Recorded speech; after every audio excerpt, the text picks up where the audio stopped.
காவேரி வெண்ணிலா கிட்ட நீ போலீஸ் ஸ்டேஷன்ல வந்து உண்மையில சொல்லுவேன்னு சத்தியம் பண்ணி கொடு அப்படிங்கிறாங்க. ஆனா வந்து வெண்ணிலா இல்ல நான் சத்தியம் பண்ணி கொடுக்க மாட்டேன், நீ வந்து விஜய் விட்டு விலகுவேன்னு சத்தியம் பண்ணி கொடு, அப்பனா நான் சத்தியம் பண்ணி கொடுக்குறேன் அப்படின்னு சொல்லிட்டு பிடிவாதமா இருக்கிறாங்க. இனிமேல் நீ சத்தியம் பண்ணி கொடுத்தா என்ன, கொடுக்காட்டி என்ன, எனக்கு தேவையான ஆதாரம் எனக்கு கிடைச்சிருச்சு, இப்ப நான் விஜய் ஈஸியா வெளியில கொண்டு வந்துருவேன் அப்படின்னு சொல்லிட்டு காவேரி சொல்றாங்க. என்னன்னு சொல்லிட்டு வெண்ணிலா முழிச்சுக்கிட்டு இருக்காங்க. அந்த நேரத்துல ஐயப்பன் இங்க வாங்க அப்படின்னு சொல்லிட்டு கூப்பிடுறாங்க. உடனே போன காமிச்சிட்டு இங்க பாரு நீ ஓவாயாலே உண்மையை சொல்லிட்டேன், இந்த ஒரு ஆதாரமே போதும் விஜய் வெளியில கொண்டு வரதுக்கு அப்படின்னு சொல்லிட்டு காவேரி சொல்றாங்க.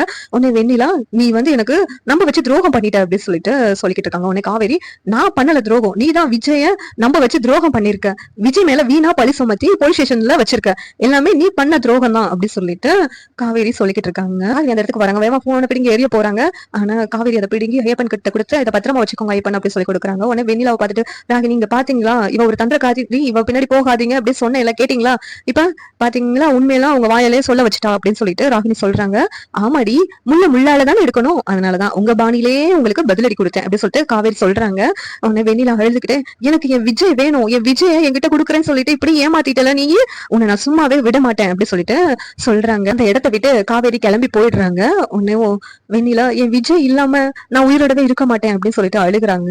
உங்களுக்கு விஜயோட கல்யாணம் ஆகுறதுக்கு நாங்க ஒரு சான்ஸை கிரியேட் பண்ணி கொடுத்தோம், ஆனா அதை நீங்க பயன்படுத்திக்காம இப்படி கோட்டை விட்டுட்டீங்களே, இனிமேல் எப்படி உங்களுக்கு விஜய் கிடைப்பாரு அப்படின்னு சொல்லிட்டு ராகினி சொல்லிக்கிட்டு இருக்காங்க. உடனே வெண்ணிலா என் விஜய் இல்லாம நான் அவ்வளவுதான் உயிரோடவே இருக்க மாட்டேன் அப்படின்னு சொல்லிட்டு தற்கொலை பண்ண முயற்சி பண்றாங்க. இங்க ராகினி தடுத்துக்கிட்டு இருக்காங்க. இந்த சீரியல் எப்படி இருந்தா நல்லா இருக்கும் நீங்க நினைக்கிறீங்கன்னு கமெண்ட் பண்ணுங்க. இந்த வீடியோ பிடிச்சிருந்தா லைக் பண்ணுங்க, ஷேர் பண்ணுங்க, சப்ஸ்கிரைப் பண்ணுங்க. தேங்க்யூ.